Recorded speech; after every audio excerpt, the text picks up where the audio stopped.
Sounds I'm like an idiot. Kentucky, I have to entertain Phil Simms myself. Christmas. I know, Santa damn. I Claus can't there. get Phil out of my impersonations no matter what. Santa's bringing somebody some squirrel meat Yeah. on Christmas Day, apparently. That was last week. PFTPM, Chris Simms Unbuttoned. We're to week 17. Only two more of the full slate of games picks podcast, although we still have wild card round, super wild card round, get it right, divisional round, conference championships, and Super Bowl. But we are tied in two of the three categories. We are tied up, straight up. We are tied up, best bets, and I have whittled the lead that you've been holding against the spread down to 7 games. With 32 games left, 2 weeks, unbelievable that we are completely tied up in two of the three categories. So it comes down to the next 2 weeks, Christopher. It's awesome. I want to win all 3 categories. The bad news Eagles last week, of course they screwed me over. I go with best bet. They're up 20-3. 2 idiots run into each other, returning a kick and fumble a ball. The game's not the same. Dallas Goedert trips over himself, pick 6. I mean, I don't know if the Giants could have scored all day, really, other than that stupid crap. That killed me. Those are why I don't bet on games. So I should have another game lead in best bets. I'm still pissed about that. And then what I really want to say is, really? That's the opening we went with after the comments made on the pod last week about the Ravens, and damn, it only went like viral everywhere. We go with squirrel meat opening over you shitting on the Ravens and then them shitting on you. I'm disappointed in Pete lightitis. I can't believe it. First of all, yeah, I had nothing to do with the opening, but I think Pete just decided when last week's podcast ended, he had his opening for the next week, and he gave it no further thought. The lazy approach. My the lazy approach. Right. Yeah, that's where you're probably right. That seems about right. I mean, no, don't do the one that had the most relevance of the week. Go with squirrel meat. I mean, that. Jesus, holy cow. Thank you, Pete. Pete, I appreciate it. Thank you very much. I fully expected to have my words played back to me. I fully expected a little Lamar Jackson. How is Lamar Jackson not the opening calling you Mike Flores and Forrest? And how is that not it? I mean, gosh, all the good things we talked about all week. I mean, you're Fergie from the town this week. You got your kahunas blown off. It was a great week. Yes, I know. I'm well aware. Yes, it was a great week. Yeah, I know. Have fun next year week. when Ahmed is picking the games with you instead of me. Get ready. I'm retiring from picking games. I'm telling you now. This is the last year. Oh, I'm shut it. Games. Shut it. I'm kidding. I am not. I am done. All right, let's get to it.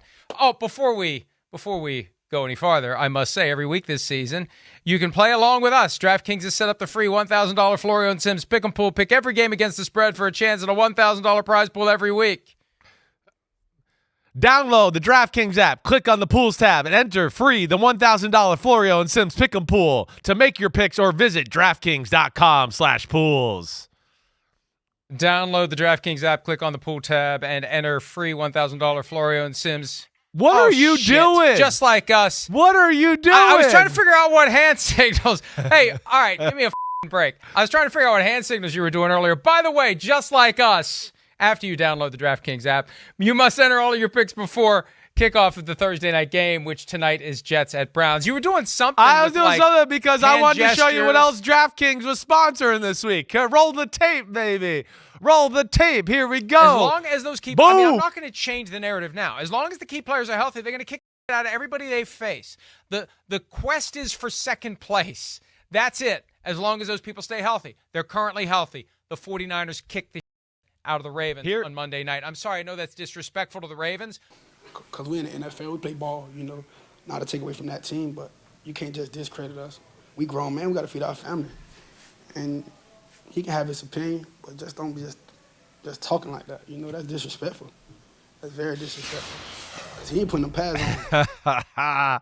Friend of the pod, Lamar Jackson. But you know what's funny? Yeah, well, here's what's funny, Pete. You gotta let me talk here. Here's what's funny about that. And Pete, thank you for playing the whole clip. If you listen to the whole clip, it sheds much different light on what I said. They'll kick the shit out of anybody is what I said. It was about the 49ers. It wasn't specifically about the Ravens. And after I said it, I know that's disrespectful to the Ravens. So anyway, I wonder how much of that John Harbaugh actually played to the Ravens. I wonder if he played the whole thing or just the little snippet that supports this notion that I specifically targeted the Ravens for disrespect. The idea was the 49ers are so much better than everybody. This is what they will do to anybody. The Ravens just happen to be the next one on the docket. That was the point. Yeah, I got you. But still, I was wrong. I was wrong. Yeah. The Ravens kicked the shit out of the 49ers. Right. I was wrong. So if it helped motivate them, so be it. You won't pick the Dolphins this week, you chicken shit. I bet you don't. Balk, balk, balk, balk, balk. I bet you don't. Balk it, balk it, balk it, balk it. All right, let's go. We need to get to the games. All right. I will not be. I can guarantee you this. No matter how big the spread in any game, I will not be predicting that any one team will kick the shit out of any other team ever again for as long as I live or until I retire from making picks, which is coming at the end of this year. All right, here we go. Jets at Browns. 7.5-point favorites are the Cleveland Browns. Lowest over under the week at 34.5. Thursday night game. We talked about this on PFT Live. It is a dangerous game for the Browns, notwithstanding the spread, because of the Jets' defense and because they're a little reckless with the passing game with Joe Flacco. Is that enough to get you, Chris, to pick the Jets to cover, or even more than that, pick the Jets to pull off the upset? Yeah, right. It's a little tough because it's one of those where you go, this is the type of game where, yeah, the Jets defense could score or set up the offense for some easy scores and make this game uncomfortably close, right? It's also the vice versa version of that is that, the Browns defense, which you've heard me say all year, is a Super Bowl defense, can almost win games on its own. Could they end up blowing out the Jets because their defense gets a pick six, a strip sack, fumble, short field to their offense? That's where it's dicey, dangerous, exciting, all of it. I'm going to go for a low-scoring, tight football game. I am. I'm going to go. I'm going to pick the Browns to win the football game. But, yeah, I'm a little scared in the fact that the pass-happy Browns, no run game to rely on. Joe Flacco, again, I know it's been a lot of good this year. It has been 8 turnovers in 4 games. There's been some other fumbles that they have recovered as well. He had turnover issues last year with the Jets when he played with them as well.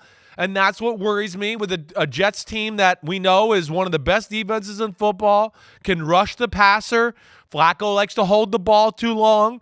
That's what scares me. Now, I just don't know if I see any other avenue or angle of the Jets offense having much success. The one thing I'll say, like you heard me say today, the Browns are so in your face every play that, you miss a jam at the line of scrimmage against a guy like Garrett Wilson or something, it could be a big play. Or somebody doesn't fill the right gap in the run game, Breece Hall could be running a long way. But that's really the only way I see the Jets offense making plays. I'm going to go Browns 15-10, going to have the Jets cover the spread. Ooh. Yeah. Ooh. I got 20-10 Browns, and that was really the struggle. Do the Jets cover? Do they not cover? I said earlier it's kind of like a bowl game for them. It's a standalone game. It's their last gasp for 2023. They get a chance to try to impress some people. Garrett Wilson back in Ohio. He had the big game when the Jets played at the Browns last year. It won't surprise me if the Jets cover. It won't surprise me if the Jets win. This is not going to be a best bet for me by any stretch of the imagination, but I will go Browns 20, Jets 10. Browns are trying to close the deal here, and the Jets with Trevor Siemian, they made it work. They had just a bunch of stuff fall their way against the Commanders. They get the big lead. They blow the big lead, and then they end up winning the game on Sunday. That was against a team that isn't playing for anything. The Browns are playing for everything still, and they're trying to convince themselves and everyone else that they might be a Super Bowl contender. So that's where we are on Thursday night. Let's go to Saturday night. The Detroit Lions visiting the Dallas Cowboys. Cowboys have won 15 in a row at home. They are favored by 6 over the Lions with an over-under of 53.5. That is the highest of the week. Lions have looked good the past couple of weeks. They could have lost to the Vikings. 4 picks and still only won the game by 6 points. And if Nick Mullins makes that late throw, the Lions are going to have to drive down the field to try to get a game-winning field goal in the final seconds of the game. Can the Lions keep it close? Can the Lions beat the Cowboys in their own building on Saturday night, Christopher? Well, I mean, yes, they can. I am shocked by the 6-point spread. I am. You heard me say on Tuesday, though, I think this is a matchup in a lot of ways that favors the Cowboys, okay? I took some heat on social media yesterday because I said, the Lions don't have enough speed at receiver.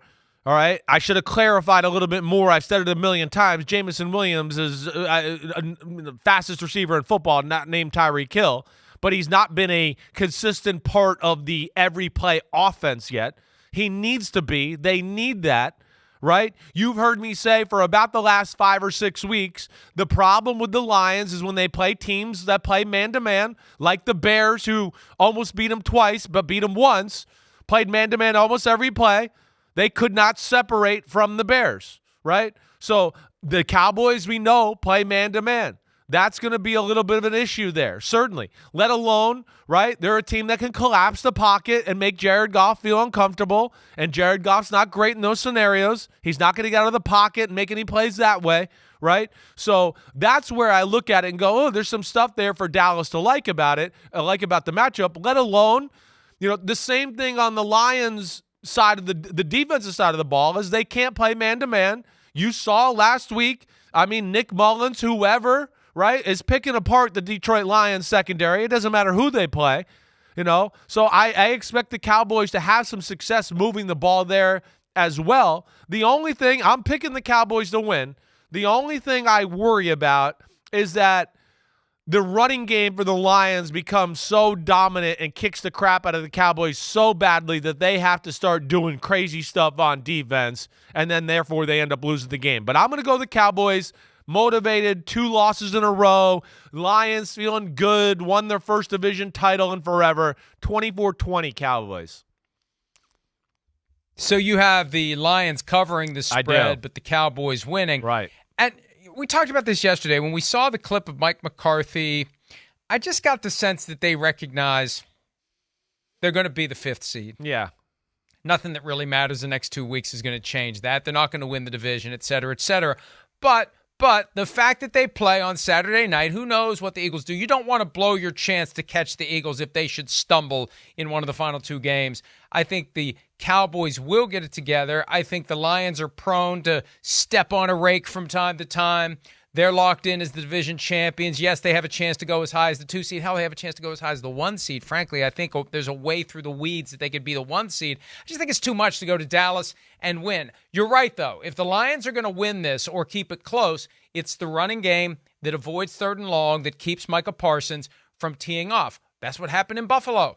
Micah Parsons can't do anything as a pass rusher if they're constantly gashing you in the running game like the Bills were able to do. So the Lions will try to do that, try to avoid getting to 3rd and long. They get to 3rd and long. That's the opportunity for Micah Parsons to get a sack, fumble, force an interception, whatever. I still think the Cowboys, after losing the last 2, salty, prickly, want to reestablish themselves heading into the postseason. 34-27 is my pick for that one. So I got the Cowboys covering by 1. You have the Lions covering. We'll see what happens. I don't feel great about that one. I thought about an extra touchdown for me too. That's I certainly could see the over. I certainly can. Right? There was a part of me that I almost wrote down 31-27, something more along the lines of what you're saying. So I wouldn't be shocked to see that happen either. Be interesting. But your last thing you said to me is a big point.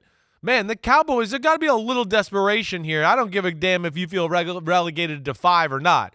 I mean, you can't be going, hey, we're going in the playoffs, we're going in the playoffs and we're going to make a run even though we lost 3 in a row just a week ago, right? That, to me, is hard to sell belief on your football team if that's the way you go in, and I would think they're motivated because of that tonight. And based on the last couple of weeks, I mean, if it's Cowboys at Buccaneers in the wild card round, there's just kind of a sense, I think, that this could get interesting. Yes. And it's not check the box for the Cowboys. No, it's not. The Buccaneers could beat them. Agreed. Unlike last year. All right, Sunday, game of the year, kicking off at 1 o'clock Eastern, along with 9 other games. The Dolphins at the Ravens. Wow, we're going right to it. Ravens favored by 3.5. Over-under of 47. Go ahead, Chris. Who do you like in this one? Well, there's so many awesome things about the matchup. I mean, both defenses are awesome. Both offenses are also awesome, with the, Dolphins offense being a little bit more explosive and fun to watch, but still, it's an effective Ravens offense for sure, right?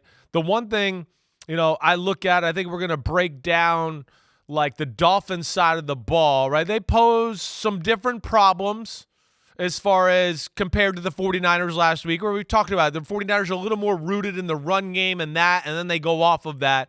The Dolphins, they like to run the ball, but it's more about, hey, defend the pass, quick passes, screens, all this, take a shot. If you overplay that, then they go to the run, right? I look at it and go, little like last week, the Ravens are big up front. I can't imagine the Dolphins being able to overpower that group, so I don't think the Ravens are going to have to, overextend their defense to stop the run. They'll be able to keep people back in the passing game and in passing lanes to stop Tyreek Hill. We'll see where Jalen Waddle is and his recovery and everything there. So that's going to be a fun matchup. I'm interested in this, Mike. This is the one thing. I'm obviously hedging Ravens there in that matchup a little bit. The Dolphins like all these tight formations, right? Like a little bit like you saw the 49ers last week when the Ravens brought the corner blitz and knocked the ball down, right? And knocked it up in the air and they got an interception, right? That, to me, I would be scared to do that too much if I'm the Dolphins. I think that, like, getting the game in a phone box or a phone booth, a little bit favors the Ravens. I would be interested to see maybe if they spread things out a little bit. Hey, let's take some of the creativity and disguises away from Mike McDonald. Let alone if we spread them out a little bit, they can't disguise some of these blitzes, and their front four is not the best pass rushing group, in the world, as we've discussed. So that'll be interesting to see the approach. The other side of the ball, I think a lot of this Dolphins defense, I think they will give the Ravens problems. But I do think the Ravens are kind of hitting on all cylinders here. And with it being at home, a little fearful of what the Dolphins did to them last year, coming back and beat them, I think the Dolphins will have the Ravens' full attention. I'm going Ravens 24-20. So you've got the Ravens covering by a half point. Yep. And, we got this whole Mike McDaniel, Mike McDonald thing. I know. Mike McDonald defense against Mike McDaniel offense. It's McDaniel, not McDonald. The rhymes are Daryl's, but the burgers are Ronald's. I keep thinking that anytime I see both of those names. Run DMC back in the day. Anyway, look, the Dolphins think just because they beat the Cowboys on Sunday, they've cured this notion that they can't beat good teams. Well, one of the narratives was going to end on Christmas Eve. Cowboys can't beat good teams on the road. Dolphins can't beat good teams anywhere. Something had to give. And the one that gave, obviously, was the idea that the Dolphins can't beat good teams. This is the best team in football right now. This is 1 versus 2 for the second straight week. And maybe I made Dolphins number 2 over the 49ers just to make it 1 versus 2 again. Maybe I was influenced by that. I don't know. But I think there's a gap between the Ravens and the Dolphins. There's a toughness there. AFC North football. When you look at the 49ers, 3 of their 4 losses against the Browns, the Bengals, and the Ravens this year, and what the Browns did, battered them, bruised them, injured them, not intentionally, but it left them worn out and set the stage for a 3-game losing streak. So AFC North football is real. It's the new black and blue division, and I just don't think the Dolphins can handle that right now, especially in Baltimore. I don't even know what the weather's going to be. We haven't done our weather report yet today. I don't know what it's going to be, but it's in Baltimore. We've seen good teams go into Baltimore this year and get destroyed. Lions, Seahawks. Now, the Rams kept it close, but the Rams are playing pretty well right now. The Rams may be one of the best teams in the NFL right now. And I think seeing what the Ravens did to the 49ers makes me feel even better about the Rams, because the Rams went toe-to-toe with the Ravens in their own building in the rain. So, look, I'm not going to pick this as a blowout. It could be. It could be. I'm not picking it that way. I'm going to keep it close. I believe in the Ravens. I'm never picking against the Ravens ever again for as long as I live or as long as I do picks. 28-24.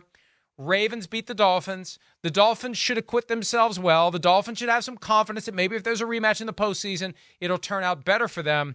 But right now, the Ravens hitting overdrive, trying to get that 1 seed, and then hoping they can last longer than the divisional round, which is what happened the last time they were the top seed. So, a great game. I wish we could watch that and only that and not 9 other games at the same time. Yeah, I hear you. It's crazy. But I think that'll have our full attention. And you said a lot of good things there. And the Ravens got you scared, and I figured you'd be a chicken like that, and they'd back you in a corner. It's how I pegged you to be that guy. So were you trying to rope-a-dope me into picking the Dolphins? I would have liked it. I would have liked it. Yeah, I would have liked to have seen that.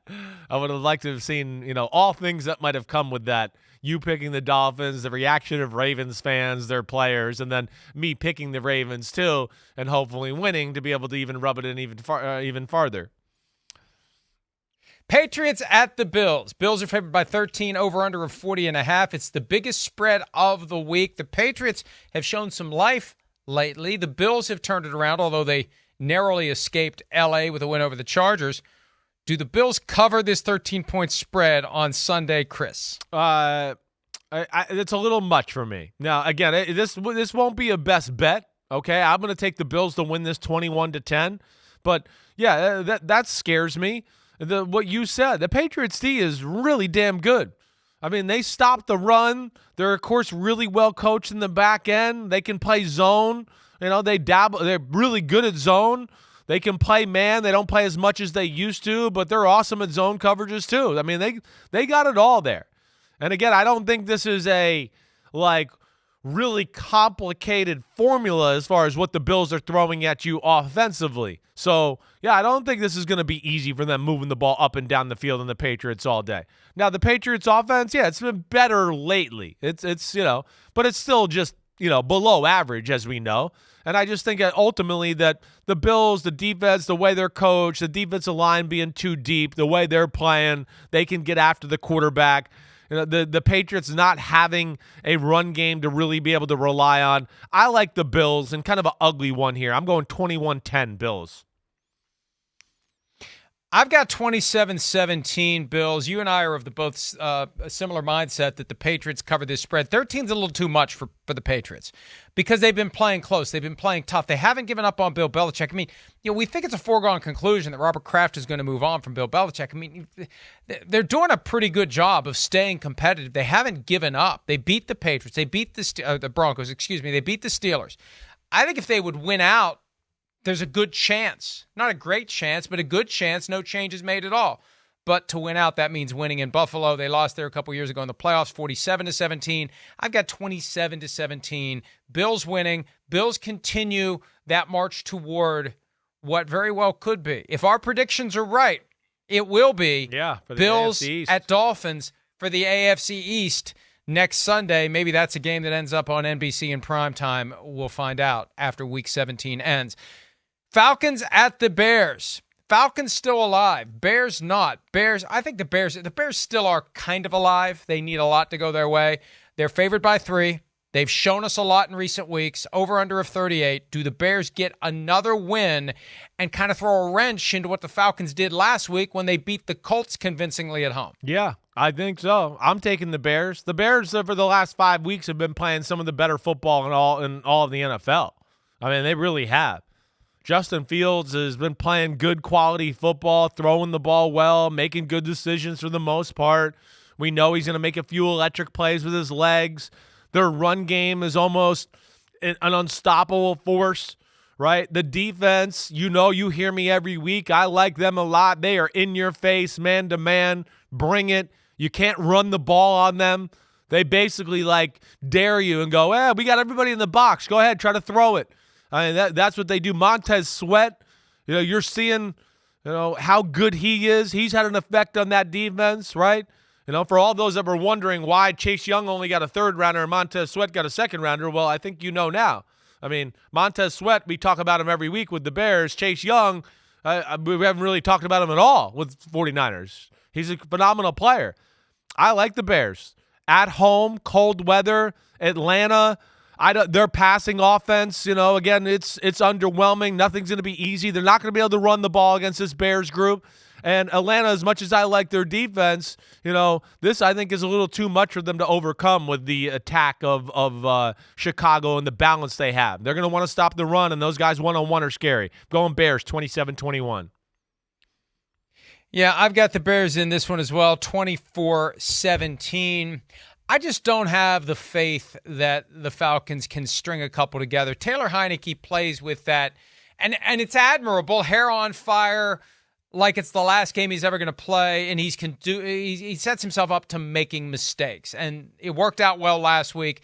I think it's going to be a little different this week. The Bears have been just kind of quietly impressive, laying the foundation for what they could be next year. So we both like the Bears, and we both like the Bears to cover. Titans at the Texans. Just a couple of weeks after it was Texans at the Oilers, they get together again. The Texans found a way to win it the last time. Can the Texans complete the sweep and try to stake their claim to the AFC South crown? They're favored by 4.5, over under a 43.5. Yeah, and I haven't done my due diligence here to kind of get a feel for where we are with Will Levis and that whole situation, right? So I know he practiced yesterday, so I'm guessing we're going to expect to see him as the starter this week. That's a good thing. But my big thing in here is, Houston's still playing for something. Got embarrassed last week. We know that. It's.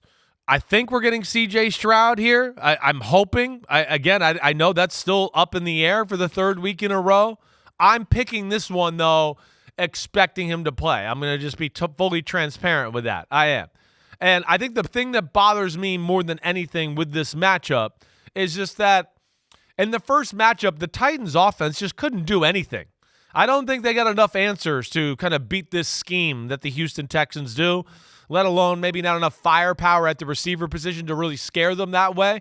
I like Houston at home, kind of get back on track. I'm expecting C.J. Stroud to be out there. That'll be a bump in energy for this offense. And I feel like the Titans, tough loss last week, nothing really to play for.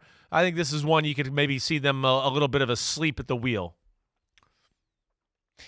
What's your score? 20-17. I'm going Texans, 20-17. So you still have the Titans covering. See, I'm of the same mindset. I split the baby on this one, too. I still think it's going to be a close game. Yeah. I agree. C.J. Stroud, we're going to see him. We're probably going to see Will Levis. Now, with Stroud, you don't know because concussion symptoms can come and go. He missed a couple of games. He had some light sensitivity. Who knows whether or not he's being 100% candid with his symptoms because he wants to play. That gets into the psychology for any football player because they want to play, want to win the division, want to get to the playoffs. But I've got similar thoughts, and my score that I have is 24-21. So we both have the Texans winning, but the Titans keeping it close enough to cover that spread. And if it plays out the way we think, the Texans move closer to maybe winning the division. All right, also in the division, the Colts, who are like the Texans, 8-7, hosting the Raiders, who are 7-8 and still have a shot at winning the AFC West. They win their last two. Chiefs lose their last two. The Raiders are your AFC West champions for 2023. The Colts are favored by 3.5 in this one with an over-under of 43.5. Can Antonio Pierce and the Raiders continue this unlikely late-season run we've seen from them? Well, I mean, I think they certainly can make it close. It's a coin toss football game in a lot of ways for me. I think the big thing is, and I would love to know, I mean, is Josh Jacobs going to be healthy? Is he going to be able to play? I do think the Raiders will be able to run the ball on the Colts defense. That's certainly kind of their weakness there, right? But I just don't know if I believe there's enough answers across the board on the Raiders offense for me to feel like they're going to go on the road and win this game against the Indianapolis Colts. I think that's what I worry about more than anything. I mean, as we saw last week, it's an offense that, it struggles at times, certainly. There's not a ton of answers there. They want to play through the run game and play defensive football. Now, I just think this is one where, hey, their defense is really well coached. I like a lot of things about it, but I think Shane Steichen and company will have enough weapons here in this one and little tricks to manage enough offense to pull out a squeaker here. I'm going to go Colts at home, back on track. Defense plays really well. They win the game 20-17. I got 24-20 Colts. What's the spread on this one again? 3.5. So I have the Colts covering. You have the Raiders covering. So 24-20 for me. They need this one. It was just an embarrassment last week to go to Atlanta and get beat by 19 points at a time when you're trying to stake your claim to the division title. They were lucky that both the Jaguars and the Texans lost as well. They get a clean slate. They get a chance to come home. It won't be easy. Not a best bet for me, that's for sure, but I think the Colts get that victory. All right, Panthers at the Jaguars. Jaguars have been horrible lately. Quarterback Trevor Lawrence says they look lost, that what they're doing in practice doesn't translate to the game. Lawrence, they're holding out hope that he'll be able to play despite his latest injury. He's gone from knee to ankle to concussion to shoulder.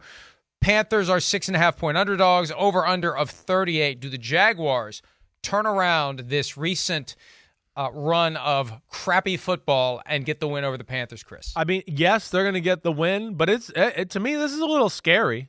I mean, it is. One, I mean, it's a matchup where the Jaguars, first off, can't run the ball, so they're not going to be able to take advantage of kind of one of the weaknesses on the Carolina defense.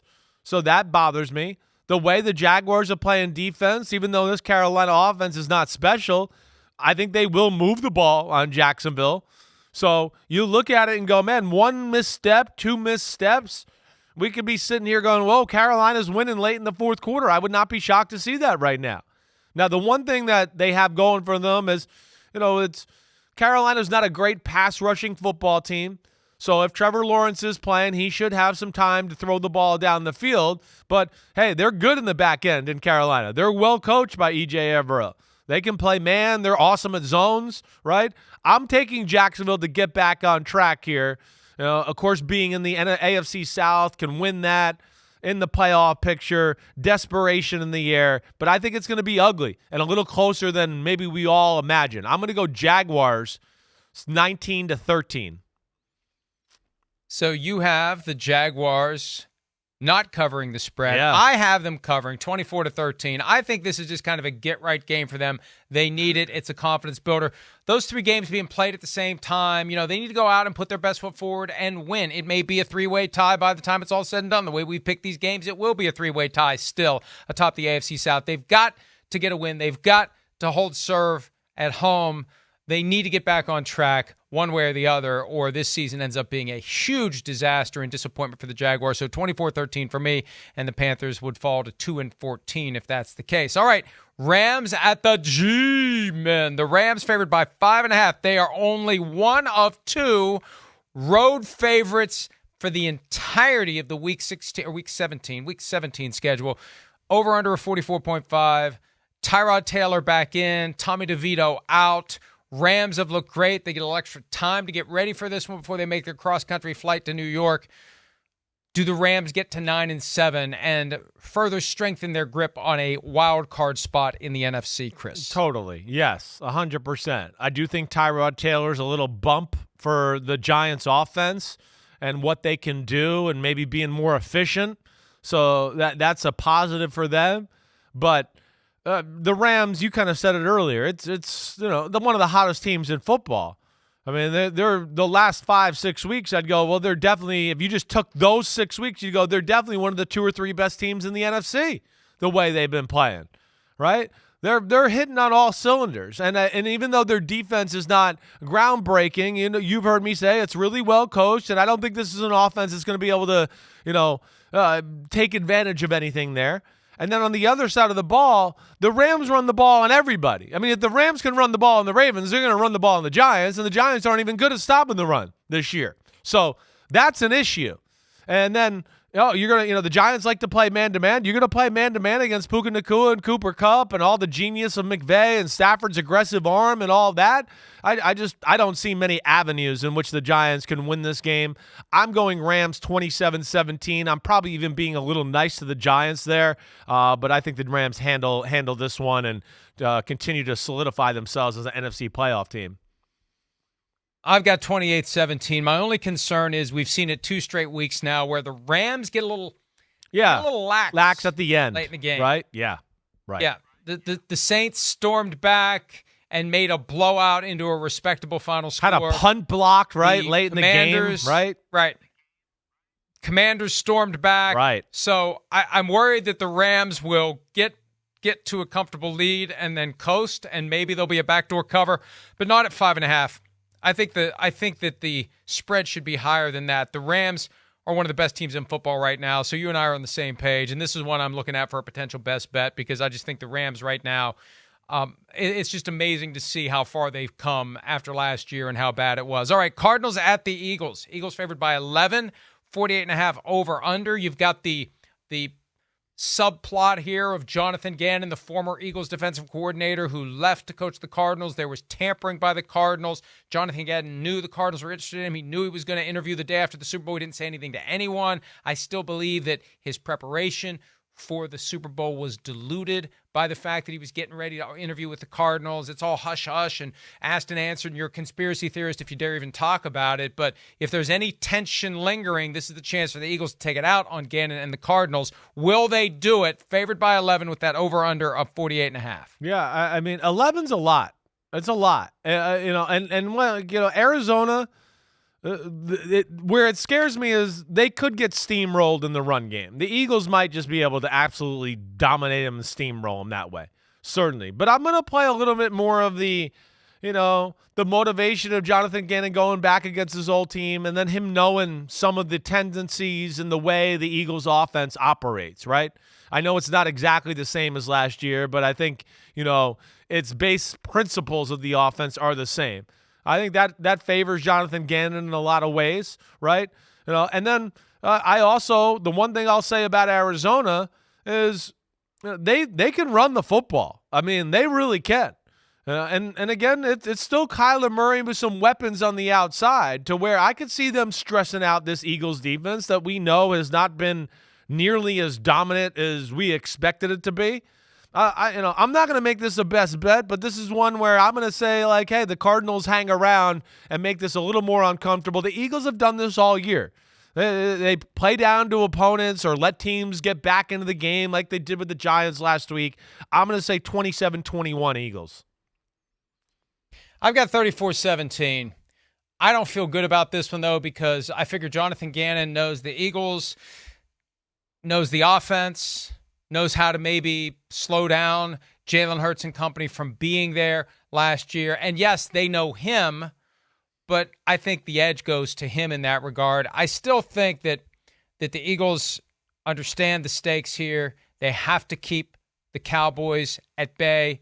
The Cowboys will have won the night before if our prediction is accurate, so it's more pressure on the Eagles. I do think that there is lingering tension and outright animosity toward the Cardinals and Jonathan Gannon for what they did, whether it's diluting his preparation for the Super Bowl or preventing them from getting Vic Fangio. Yeah, right. Because Fangio committed to the Dolphins when they thought Gannon was coming back to the Eagles because he said he was coming back and he didn't bother to tell him that the Cardinals were trying to line him up to be the head coach. So I just think this is one of those days where you're going to see the Eagles locked in and at least the coaching staff locked in and wanting to kick the butts of the Cardinals. Yeah, and, I hear you. It'd be interesting to see what happens there. Yeah. I still don't feel great about it because I think Gannon knows the Eagles well, but I got to pick a score. I'll pick 34-17. All right, if the Cardinals can throw it a little bit, that game could get scary for sure. Go ahead, Mike. Sorry. Pete says next game. Saints at Buccaneers. And, hey, this has been a great rivalry in recent years. The Tom Brady years with Tampa Bay, the Saints would just bedevil the Buccaneers offense. Right now, the Bucs are looking good. They're one of the hottest teams in the NFL. 2.5-point favorites at home against the Saints. They won earlier in New Orleans. Bucs closing in on winning the division. Do the Bucs complete the sweep? Over under, by the way, 43 points. Chris. Yeah, I expect them to. I do. I mean, Bucs again, a little bit like the Rams. We're talking about one of the hotter teams in the NFC. It's a Saints team that, I don't know, is inconsistent. I don't know if I necessarily see playoff caliber fire from their football team. The offense, as we've talked about the whole year, it's kind of blah with a lot of late game bullcrap stats, right? I also just think the Saints defense, this isn't a great matchup for them against the Tampa Bay Buccaneers. Now, what would I say about that? They want to play man-to-man and do all that, and this is a passing offense and some receivers that, hey, they can beat man-to-man, and a quarterback that's fearless that way and throwing the ball down the field. And I think this is a game, too, where the Bucs, who aren't running the ball great, they'll be able to run it good enough to put the Saints in some bad spots because the Saints don't stop the run. So that's an issue there. And, on the other side of the ball, you've heard me say over and over again, and we saw this a little last week, where Stop going all in on the run. Like, that was one of the things I took away from the Sunday game. You've heard me say this about Todd Bowles. Like, they were playing the Jaguars. Play pass defense. They can't run the ball on anybody. Same thing kind of goes here. It should be all about stopping Derek Carr and the dink and dunks and the occasional take a shot down the field. I'm going Bucks 28-20. I've got the Bucks 27-20, another piece of evidence that we spend way too much time together, but at least it's not the exact same score. The Bucks have impressed me in recent weeks. Baker Mayfield showing that he's one of the best investments any team has made in recent years. $4 million base salary, and look at what they've gotten out of him in a year where they're carrying $35 million in dead money for Tom Brady. They are surging toward a division championship, and to the extent that Chris and I are both interested in teams making it to the playoffs that have a chance of winning when they get there, the Buccaneers, far and away, I think, and I think you agree with me, the most likely team in the NFC South to have a chance to give us competitive postseason games. Agreed. 100% there. They got playmakers on both sides of the ball. And, yeah, they're the team in the NFC South that I look at that can win the wild card game at home and then even maybe be on the divisional road and be us going, whoa, it's close in the fourth quarter. What's going to happen here? Yeah, they have that type of potential. All right, the last game in the 1 o'clock window. Again, there are 10 of them this week. The 49ers are at the Commanders.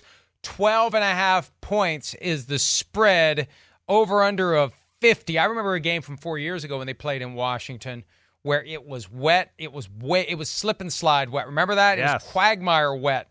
It was one of the games the 49ers won on their way to Super Bowl 54. They're trying to get to Super Bowl 58. Do they get right after losing at home to the Ravens? Do they get things back on track by Shanahan going back to the place where he once worked in Washington and taking on the Commanders, Chris? I mean, 100%. Right? I mean, I don't see how Washington's defense can stop the 49ers in any way, any stretch of the imagination. There's no matchup I look at to go, oh, wow, I like that for Washington.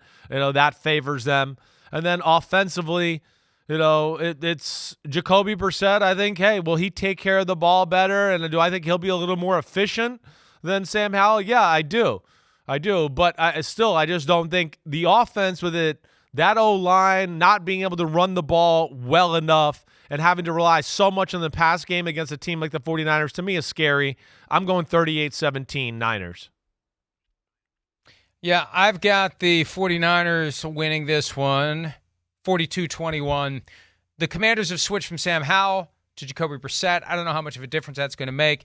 The sun is setting on the Ron Rivera, Martin Mayhew, Jason Wright regime in Washington. It's just a matter of time, I think, before owner Josh Harris hits the red button and cleans house and starts over again. 49ers still have a lot to play for, trying to get that number 1 seed. They don't want Week 18 to be a game they have to win, although it still would be wise to knock out the Rams next week if they could. I think the 49ers get this done, and we are done as it relates to the Thursday game, the Saturday game, and all of the 1 o'clock Eastern games on Sunday. When we return, we pivot to the late afternoon games, including the Chiefs and the Bengals trying to get back on track. We'll discuss that next here on this joint production of Chris Simms Unbuttoned and PFTPM.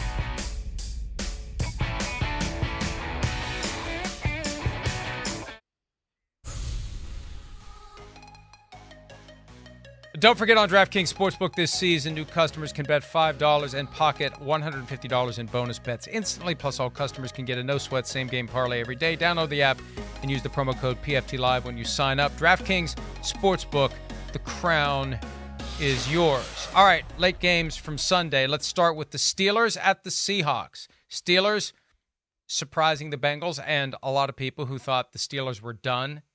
They won 34-11 on Saturday. They go to Seattle. Seahawks turning it around after losing 4 in a row. Seattle, a clearer path to the postseason than Pittsburgh. Pittsburgh needs a lot of help to get there. Do the Seahawks get the win? Rematch of Super Bowl 40. Did you know Jerome Bettis was from Detroit? 3.5, over-under of 41. Who do you like? Well, it's a scary game. I will say that. I like Seattle, right? I do. But I do think this is one where it's just not, just because they're at home and they're the Seahawks, they're going to win this football game, and then they are, playing for the playoffs. Like you said, Pittsburgh's still in the mix with things there, right? The one thing I look at, hey, the Seahawks, yeah, offensively, one, they're not a great running football team, okay?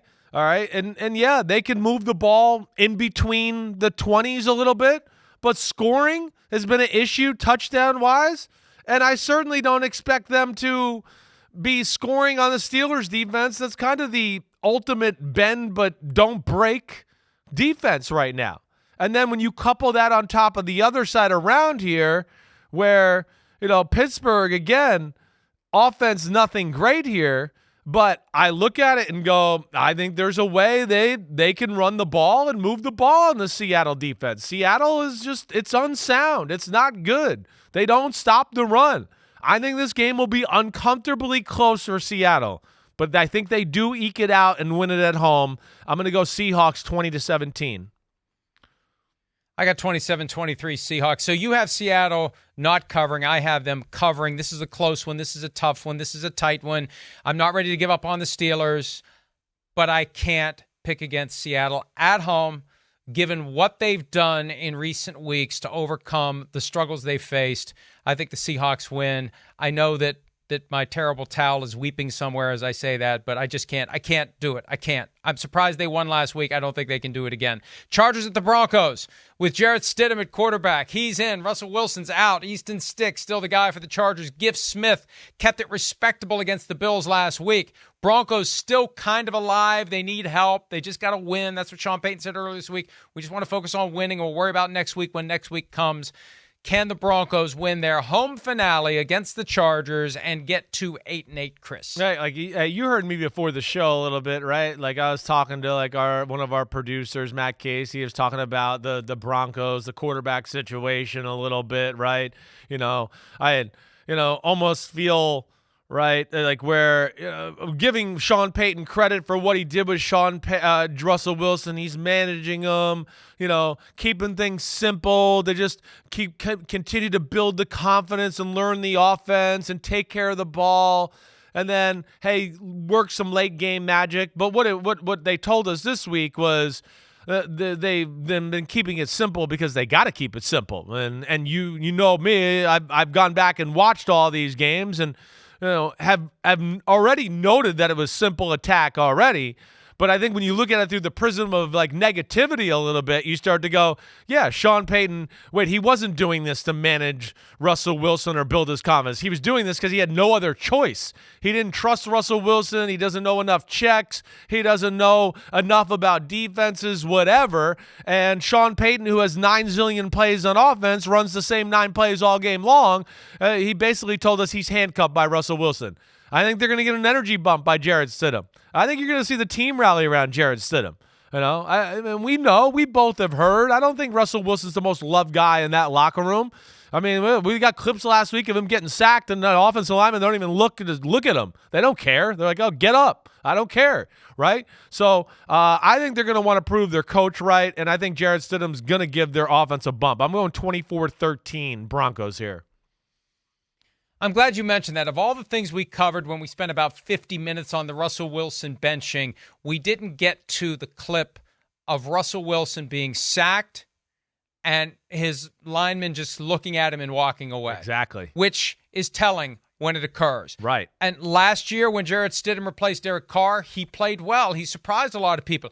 I was surprised the Raiders didn't try to keep him instead of giving money that I don't think they should have given to Jimmy Garoppolo. It's a 2-year, $10 million contract for Stidham in Denver. He'll be the guy next year, I think, because it's not like they have the money to go out and get anyone else. And this is his chance to show Sean Payton that he can be the guy next year, that he could be the number one on the depth chart, spend the offseason getting ready, and get the team ready to go. I agree with you. I've got the Broncos 20-13. I think they will get a boost from Jarrett Stidham, and they'll go out strong as they finish their home schedule. And if they somehow sneak into the playoffs, Jarrett Stidham is going to be the guy who carries them there. All right, last game of the afternoon slate for Week 17, the Bengals at the Chiefs. This was one that we circled when the schedule came out in May because it's Joe Burrow, the Mahomes killer, going to Kansas City for the latest installment. Well, Burrow obviously long gone with the wrist injury, but Jake Browning looked good until he didn't. Has he been exposed? Can the Bengals get it together? Can the Chiefs get it together? This is a none of the above game. Which one wants to win? Who do you like? Chiefs favored by 7, over under a 44.5. I like the Chiefs, but I think it's going to be ugly. I don't think the Chiefs are capable of a pretty football game really at this point. I think that's part of their problem. They need to just embrace who they are. They keep thinking like, we're going to run a few trick plays and do this early in the game, and it's going to break us out of the slump, and all of a sudden we're going to be the 50-touchdown pass, 5,000-yard, passing football team. And it's like, no, it's not happening. Give it up. Run the ball. Play action. Screens. Play through the defense. Stop trying to be something you're not. That's what they just got to come to terms with. They got to come to terms with that they're going to win games ugly this year, and that they can do that. They can do it. But they have to have the mindset of that. That's who they are on the offensive side of the ball. And I don't feel like they've totally embraced that. Like they're still hoping something might happen here. And it's like, no, it's way too late. Just deal with what you got right now. Right. And, so I expect the Chiefs, their defense to smother the Bengals. I do. What I do worry about is that sometimes they're so smothering. You've heard me say this about other defenses that, all of a sudden Jamar Chase is on an island going down the sideline for an 80-yard touchdown, or T. Higgins or somebody like that. That's what does scare me a little bit. But all in all, yeah, I think the Chiefs will make Jake Browning's life very hard. They can pressure the quarterback. They can cover. They're creative as hell on the defensive side of the ball. And, the Bengals defense is just not good, period. Now I don't think the Chiefs are good enough to just like make big plays and go, oh, we're going to score 34 this week. No, they're not. 24-16 Chiefs in kind of an ugly win. I got the exact same score because I did have 24-17. Then I saw it was a 7-point spread, and I moved to 24-16. I like the Chiefs to win. I like them to cover. And this is the week, I think, of self-awareness for the Chiefs. Last week, I really believe on Monday, they were going to try to will themselves to be the team they used to be. Right. This is the week they accept they are who they are, and let's color within the line. Hopefully. And let's be who we are. Let's not try to do too much. Let's just go out and try to score at least one more point than the other team. I think they will. I think they'll cover barely. I don't feel great about it, but I do feel better about the Chiefs winning. Chiefs 24-16. We had the exact same score. And we've gotten through 15 games now. We haven't disagreed on any. Yeah. We have one left.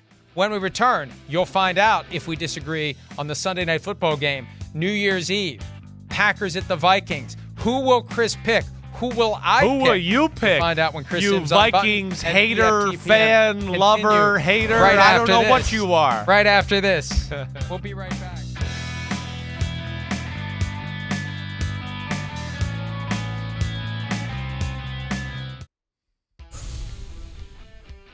Don't forget, on DraftKings Sportsbook this season, new customers can bet $5 and pocket $150 in bonus bets instantly.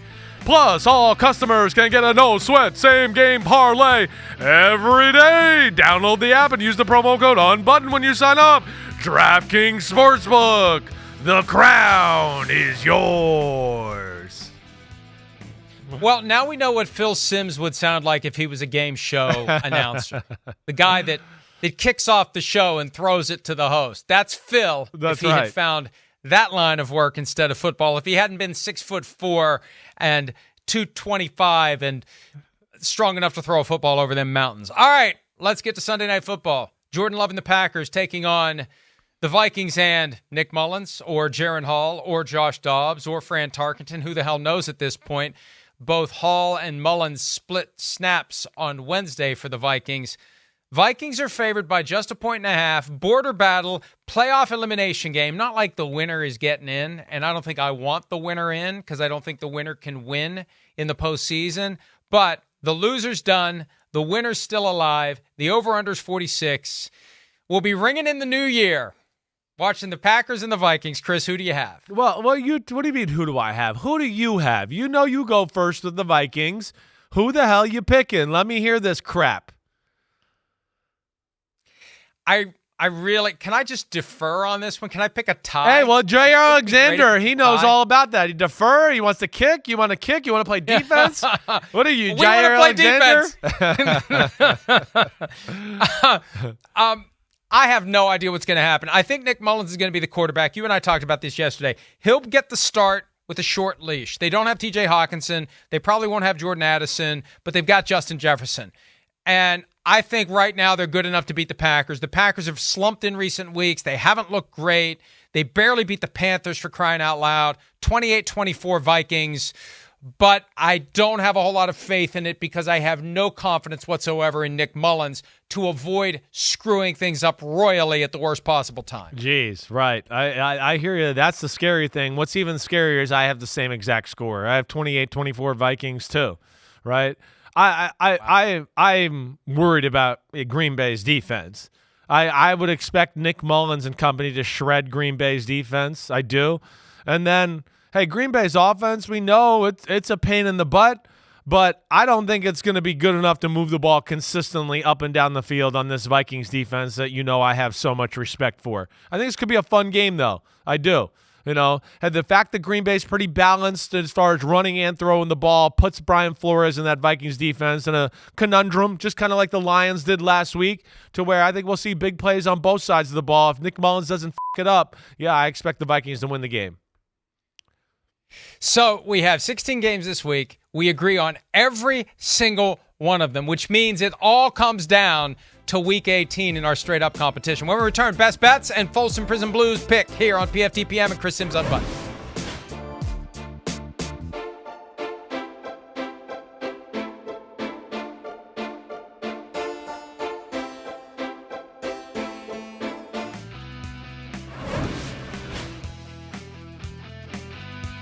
All right, Chris Simms Unbuttoned, PFTPM, Joint Mega Picks podcast, the next to last, or penultimate if you're feeling fancy, regular season weekend.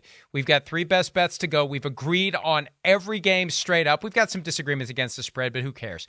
I've already conceded that. I don't concede straight up. We're tied. We disagree on none.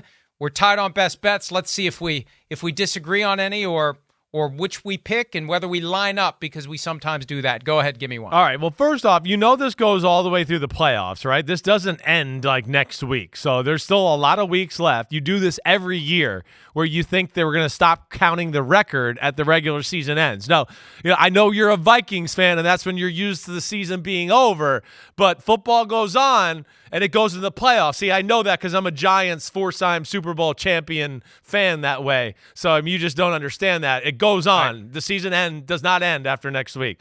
All right. My first pick is the mother Bears. That's right. I'm going with the Bears at home against the Falcons. The spread is, I believe, 3, and I think the Bears match up well. They got them winning by 6. I wouldn't be shocked if they win by more. Give me my Ravens on Sunday, giving 3.5 to the Miami Dolphins. Yes, sir. I have learned my lesson, and I'm all in on the Ravens. What a chicken you are. Damn, they just bullied your ass right into the corner. I've learned. Hey, what separates us from the animal kingdom is we're capable of learning from our mistakes. I've learned. All right, clip this off for me so I can send this to Miami and Mike McDaniel so he could use it as motivation for next week. Please do that for me, okay? All right, my next one will be the Rams. I'm going with the Rams, one of the hottest teams in football. I expect them to come into New York, extra time, 5.5 points, not enough for me. I'm taking the Rams. I had them winning by 10. I think it might be more than that. Same. Give me the Rams, too. Give me the Rams, too. Give me your last one. I'm going to go with the 49ers. What's your last one? I'm going with 49ers. There we go. Damn. So we're going to have one disagreement here? Well, potentially. We could both be wrong. We could both be right. One could be wrong. One could be right. You got the Bears. I got the Ravens. Go Ravens. Go Falcons. And maybe I'll be up by a game or 2 in best bets. That's. Oh, wait, Folsom Prison Blues. Who's your one team? The Folsom County Blues. I'm going to the 49ers. Beat the Commanders. Yes. All right. Are you willing to say the 49ers will? Never mind. I'll take the 49ers as well to beat the Commanders. With all due respect to the Commanders, they will put up a good fight. It will be valiant. It will be respectable. But ultimately, the 49ers. Mike McDaniel, show this clip. Corey doesn't respect the Dolphins.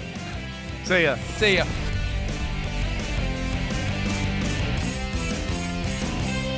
Yo, what up, homies? Thanks for watching. Remember, subscribe to Chris Simms Unbuttoned. Right now, we got Sunday pod, right? So you can have it Monday morning. We recap all the action. Wednesday, it's the What the Happened podcast. We're going to get deep in the weeds on the key matchups of the week. And then Thursday, I'm picking games with that jerk Florio. So you know where to find us, homies. Keep watching. Peace out. We'll see you.